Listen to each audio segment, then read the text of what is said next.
L'éthique à Nicomaque d'Aristote, livre 7e, chapitre 13. En ce qui concerne les plaisirs du corps, il faut examiner ce qu'ils sont pour répondre aux gens qui prétendent que certains plaisirs sont fort désirables, par exemple les plaisirs honnêtes, mais que ce ne sont jamais les plaisirs du corps, ni en général ceux que recherche le débauché. Dès lors, comment peut-on soutenir aussi que les douleurs qui sont contraires à ces plaisirs sont des maux? Le bien n'est-il plus le contraire du mal? Ou bien faut-il se restreindre à dire que les plaisirs nécessaires sont bons, en ce sens seulement que ce qui n'est pas mauvais est bon? Ou encore faut-il penser qu'ils ne sont bons que jusqu'à un certain point? En effet, dans toutes les dispositions morales, dans tous les mouvements où il ne peut y avoir excès du bien, l'excès du plaisir est également possible.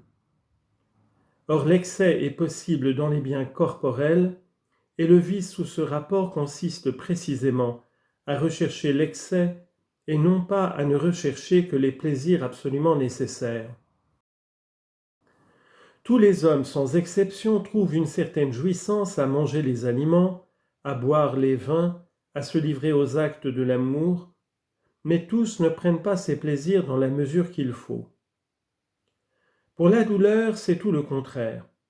On n'en fuit pas seulement l'excès, on la fuit absolument, car la douleur n'est pas le contraire de l'excès du plaisir, à moins que quelqu'un ne recherche les excès de douleur comme d'autres recherchent les excès de plaisir.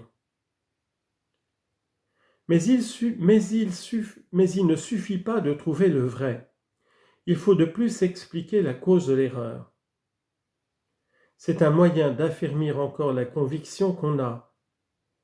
Et quand on voit nettement pourquoi une chose a pu nous paraître vraie, sans l'être cependant, on s'attache avec d'autant plus de force à la vérité qu'on a découverte. C'est là ce qui doit nous engager à rechercher comment il se fait que les plaisirs du corps semblent plus désirables que tous les autres. Le premier motif, c'est que le propre du plaisir, c'est de bannir la douleur, et que souvent, dans la douleur excessive, on recherche comme moyen de guérison un plaisir non moins excessif, qui n'est en général que celui du corps. Mais ce sont là des remèdes violents, et ce qui fait qu'on les prend avec tant d'ardeur, c'est qu'ils semblent de nature à effacer les émotions contraires. Ce n'est pas pour cela que le plaisir corporel nous semble davantage être un bien, et l'on a toujours deux motifs de le condamner, ainsi qu'on l'a déjà dit.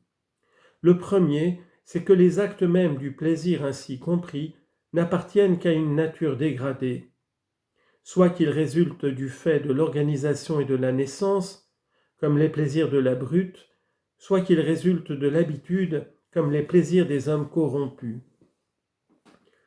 Le second motif, c'est que les remèdes annoncent toujours un besoin dont on souffre, et qu'il vaut toujours mieux être que de devenir.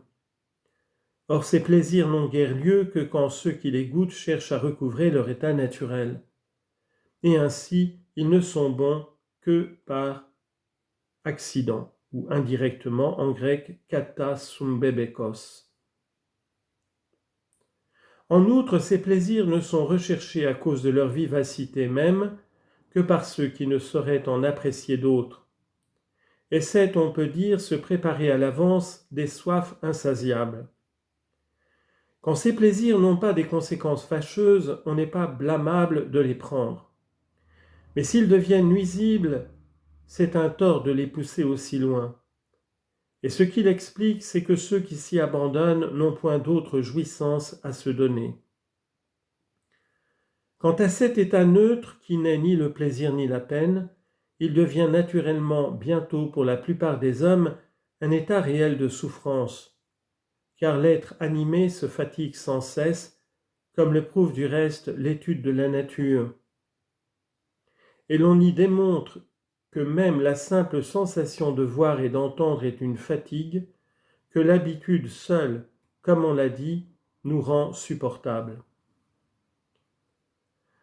Le développement et la croissance du corps durant la jeunesse nous mettent dans un état assez voisin de celui-là où sont les gens ivres. Et la jeunesse pourtant est pleine de bonheur et de plaisir. Mais les hommes qui sont d'une nature mélancolique ont toujours, par leur organisation même, besoin de remèdes qui les guérissent. Leur corps est continuellement rongé par l'âcreté de leur constitution. Ils sont toujours dans la plus violente excitation, et pour eux le plaisir chasse la douleur, qu'il y soit directement contraire, ou que ce soit un plaisir quelconque, pourvu seulement que ce soit un plaisir violent. C'est là ce qui fait que les hommes de ce tempérament deviennent souvent débauchés et vicieux. Au contraire, les plaisirs qui ne sont pas accompagnés de quelque douleur ne sont jamais excessifs. Ce sont des plaisirs qui sont vraiment agréables par leur nature même, et non pas accidentellement. J'entends par plaisir accidentel ce qu'on prend comme remède à certains maux, et c'est uniquement parce qu'ils nous guérissent, en donnant une certaine activité à la partie restée saine de notre organisation, qu'ils nous paraissent agréables. Mais les choses réellement agréables par leur propre nature sont celles qui produisent en nous l'activité d'une nature demeurée complètement saine.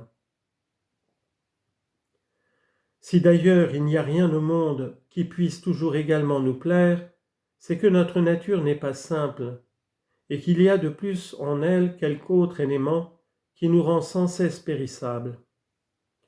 Aussi, quand l'une des deux parties de notre être fait un acte quelconque, on dirait que pour l'autre nature qui est en nous, cet acte est contre nature.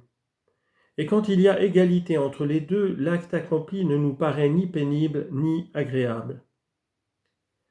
S'il y avait un être dont la nature fût parfaitement simple, le même acte serait toujours pour lui la source du plaisir le plus parfait. Voilà comment Dieu jouit éternellement d'un plaisir unique et absolu, parce que l'acte n'est pas seulement dans le mouvement, il est aussi dans l'immobilité et dans l'inertie. Et le plaisir est plus aussi dans le repos que dans le mouvement. Si le changement, comme le dit le poète, a pour l'homme des charmes incomparables, ce n'est que l'effet d'une imperfection en nous. De même que l'homme, le méchant, aime à changer sans cesse, et notre nature a besoin de changement, parce qu'elle n'est ni simple ni pure.